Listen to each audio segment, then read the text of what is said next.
Covid em crianças. Esse foi um tema que sempre me pediram bastante para estar falando. Só que como não é minha especialidade, eu quis estudar um pouquinho mais para poder passar para vocês, mesmo que fosse o básico do assunto, mas numa linguagem simples o suficiente para que vocês possam sanar as dúvidas de vocês e se preparar caso um caso aconteça na família de vocês. Espero, pelo amor de Deus, que não aconteça. Todo caso, pais, mães, tios e tias, venham curtir o que ele explica.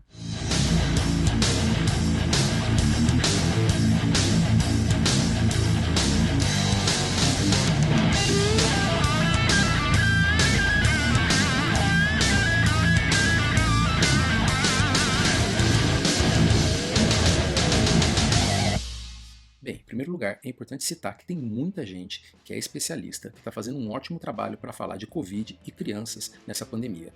O Flávio Pediatra e uma mãe pediatra, os dois que têm perfil aqui no Instagram, vou deixar depois o link aqui para vocês, estão fazendo bastante vídeos, lives e bastante textos que conseguem sanar a maioria das dúvidas que as mães e pais por aí do Brasil têm. É um ótimo material e serviu de referência para mim.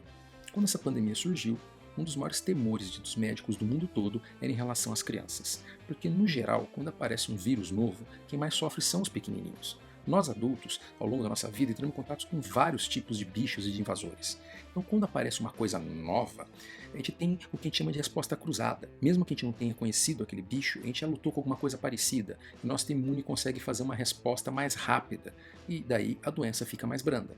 Quando é criança, ou quando é alguma população que é muito isolada, como os indígenas, geralmente não, e daí neles a coisa ataca mais sério. Foi o que aconteceu, por exemplo, com o surto em 2009 da H1N1. Quem já tinha mais de 30 anos já encontrou vários tipos de gripe ao longo da vida, então conseguia fazer uma resposta parcial. Quem tinha mais de 50 anos deve ter enfrentado um outro pequeno surto que teve lá por início dos anos 70. E daí o que acontece é que essas pessoas tiveram uma versão muito mais tranquila. Então, quando surgiu a H1N1 lá em 2009, a gente teve os picos de morte entre os pacientes mais jovens, e os idosos foram os que mais se protegeram. E de repente, conforme a gente foi aparecendo a Covid, a gente foi fazendo estatísticas do caso, a gente percebeu que era o contrário. Os idosos estavam morrendo mais, e os jovens praticamente não pegavam. Isso deixou os médicos meio encafifados. Por que isso está acontecendo? É porque o SARS-CoV-2 realmente é um vírus novo. Fora o SARS-CoV-1, esse sim é bem parecido com ele, praticamente nenhuma pessoa encontrou algo que seja assim, sabe, realmente parecido com a Covid. Vamos lá, gente. Quem vocês conhecem que já pegou alguma doença parecida com essa desgraça? Então, mesmo que a gente tenha aí os coronas respiratórios que dão quadro de resfriado, parece que eles não fornecem algum tipo de resposta cruzada que seja boa o suficiente para te proteger da Covid. Então, como é uma coisa que todo mundo nunca pegou, geralmente quem tem o organismo mais frágil é quem vai sofrer. Mas crianças também têm organismo mais frágil. E a gente começou a perceber, conforme as estatísticas começaram a vir de Wuhan, lá da China, que foi o primeiro país que sofreu com a pandemia, era assim, aquela coisa esmagadora, sabe? De 10 anos para baixo, teve 0 mortes na China. Então o pessoal começou a perguntar, mas por que o idoso realmente sofre do caso e os jovens não? E daí, conforme foram fazendo cada vez mais e mais pesquisas, começou a se perceber que, pelo visto, o problema era um caso de chave-fechadura. O corona tem esse nome porque, quando você olha no microscópio, ele parece que tem uma coroa, que são aqueles espinhos dele, as espículas. Bem, isso nada mais são do que chaves, que quando entram no nosso organismo, ficam procurando a fechadura do qual ela abre. E que fechadura que é essa? Bem, é uma proteína chamada enzima conversora de angiotensina, a ECA. Então, aqueles tecidos que têm mais disso na parte de fora, aquelas células que têm mais disso na superfície, que são as células do pulmão, do coração, os neurônios e o intestino, são aquelas que esse vírus vai mais preferivelmente entrar e atacar. Quanto mais fechaduras, mais vírus entram na célula, pior a infecção naquele lugar, naquele tecido. E o problema, ou melhor, a solução, é que as crianças não têm muito dessas proteínas, ou seja, as células delas não têm muitas portas para o vírus entrar. Então, mesmo que aqui na garganta, nas vias aéreas superiores, o vírus consiga se multiplicar e montar um exército bacana, teve um trabalho que mostrou que crianças podem ter até uma carga viral superior à dos adultos, ter mais vírus aqui na garganta que alguns adultos, esse exército não consegue descer e causar a forma mais grave da doença.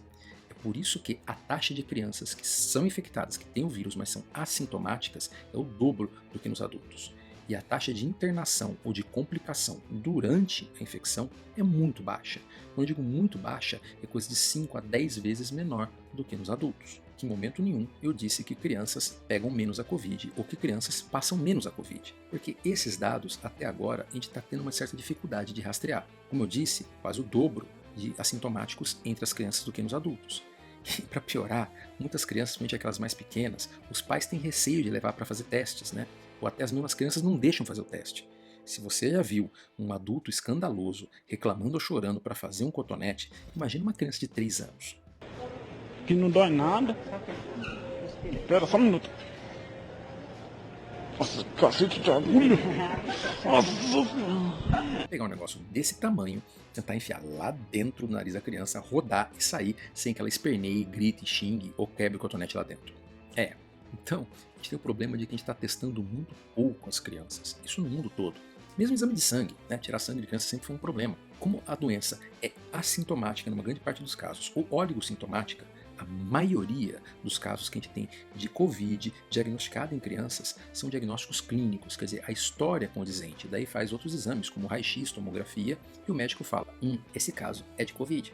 Sem conseguir saber o real número de crianças que estão infectadas num país, ou numa escola que seja, vai ser difícil você saber quantas crianças pegaram Covid e quantas crianças passaram Covid. Mas já tem alguns outros trabalhos lá fora mostrando que, no geral, é mais os adultos que passam para as crianças, e não o contrário. Um estudo feito na Espanha mostrou que 70% dos casos de crianças que pegaram Covid pegaram elas de adultos. Em compensação, só 6% dos adultos é que pegaram a doença de crianças. Então, por essa estatística, dá para perceber que, pelo visto, crianças passam menos. Mas às vezes é uma questão de oportunidade, ou seja, não é qualquer adulto, não é qualquer criança. A maioria esmagadora dos adultos que passaram para crianças eram os próprios pais. A pessoa fica doente, né, começa a tomar atitudes mais irresponsáveis, começa a quebrar a quarentena, traz o vírus para casa e passa para as crianças. E a maioria dos adultos que pegaram de crianças eram professores e trabalhadores de escolas. Com as aberturas, são aquelas pessoas que têm contato com 20, 30, 50 crianças, 100 crianças no mesmo dia. Né? Se você tiver 10 crianças ali que estão com Covid, uma hora você vai pegar. Mas se diz que crianças adoecem menos. Quão menos? Bem, mais uma vez, é difícil dizer isso porque a gente não tem estatística completa. Mas para você ter uma ideia, até agora no Brasil, dos 5 milhões, 6 milhões de casos de Covid que tem registrados, nós temos em torno de 6 mil casos apenas em crianças. Em contrapartida, aqui nós temos já mais de 500 mortes registradas em crianças, chegando a 600. Os Estados Unidos, que é o país que mais casos e mais mortes tem no mundo, tem só 100. Provavelmente, se a gente tem 500 mortes, pensando que nas crianças a mortalidade geral gira em torno de 0,1%, a gente não tem 5 mil crianças contaminadas com Covid. A gente deve ter pelo menos aí mais de 500 mil. Se está aumentando os casos em adultos, está aumentando os casos em crianças. Em São Paulo, nos hospitais que são pediátricos, notou-se um aumento importante do número de internações e de atendimentos. Assim, a gente vai colocar também que esses números absolutos eram bem pequenos. A gente estava falando assim, sabe, de 18 casos que passaram para 40, para 50 casos. Ainda são poucos, mas se pensar que você teve um aumento de mais de 100%, é uma coisa para ficar um pouco preocupado. Quem é que está passando a Covid para essas crianças? Os pais delas.